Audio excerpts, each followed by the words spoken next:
नमस्कार।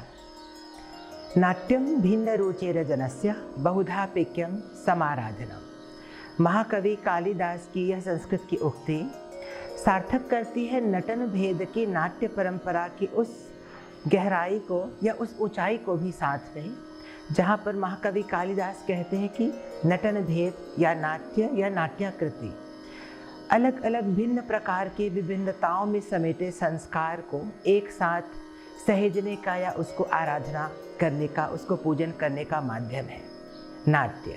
और इसी नाट्य की विचारधारा से प्रेरित होकर के हमने यह कार्यक्रम रचा है आप सभी सुधी और रसिक जनों के लिए। नृत्यावली एक अन्वेषण, शंका और समाधान।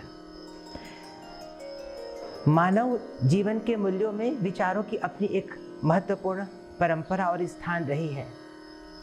मानव एक विचारशील प्राणी है और जब वो विचार करता है तो उत्पन्न होता है दर्शन, और दर्शन के साथ ही उत्पन्न होती हैं शंकाएं, जिसका समाधान भी हमें स्वयं को ही निश्चित करना पड़ता है।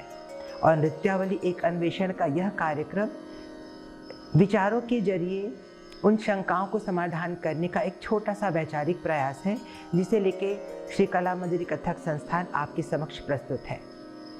यह मंच केवल विचार थोपने का ही नहीं, बल्कि विचार को साझा करने का भी एक माध्यम है, जहां केवल मैं ही आपको कुछ नहीं कहूँगा, बल्कि आप अपने कमेंट और टिप्पणियों के द्वारा भी अपनी शंकाओं को हमारे साथ साझा करते हैं। तो चलिए बढ़ते हम अपनी उस वैचारिक प्रक्रिया की ओर, जिसका नाम हमने दिया है नृत्यावली एक अन्वेषण। और सर्वप्रथम नृत्यावली एक अन्वेषण को समझने के लिए शिक्षा, कला, संगीत की प्रस्तावना पे सर्वप्रथम हम चर्चा करते हैं। तो आइए बढ़ते हैं अपनी इस विचारधारा की ओर।